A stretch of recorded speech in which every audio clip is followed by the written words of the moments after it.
نماز کا مذاق اڑانے والے بدبخت نوجوان کو گرفتار کر لیا گیا۔ گزشتہ دنوں سوشل میڈیا پر ایک ایسی ویڈیو سامنے آئی جس پر مسلمان صارفین کی جانب سے شدید رد عمل ظاہر کیا گیا۔ ویڈیو میں دیکھا جا سکتا ہے کہ نوجوان بدبخت نے نماز کی بے حرمتی کی تھی، تاہم پولیس نے ملزم آصف کو مظفر گڑھ میں گرفتار کر لیا۔ نماز کا مذاق اڑانے والے نوجوان کی ویڈیو منظر پر آنے کے بعد وزیر اعلیٰ پنجاب سردار عثمان بزدار نے سخت نوٹس لیا تھا، جس کے بعد مظفر گڑھ پولیس نے فوری ایکشن لیتے ہوئے ملزم آصف کو شاہ جمال مظفر گڑھ سے گرفتار کر لیا۔ ملزم درزی کا کام کرتا ہے۔ ویڈیو وائرل ہونے پر سوشل میڈیا پر عوام میں شدید غم و غصہ پایا گیا تھا۔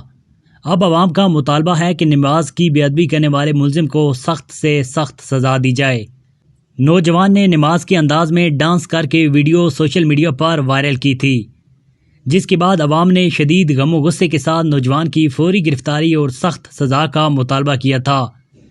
ویڈیو وائرل ہونے کے بعد سوشل میڈیا پر بے شرم انسان کو گرفتار کرو کا ٹرینڈ بھی چل رہا تھا۔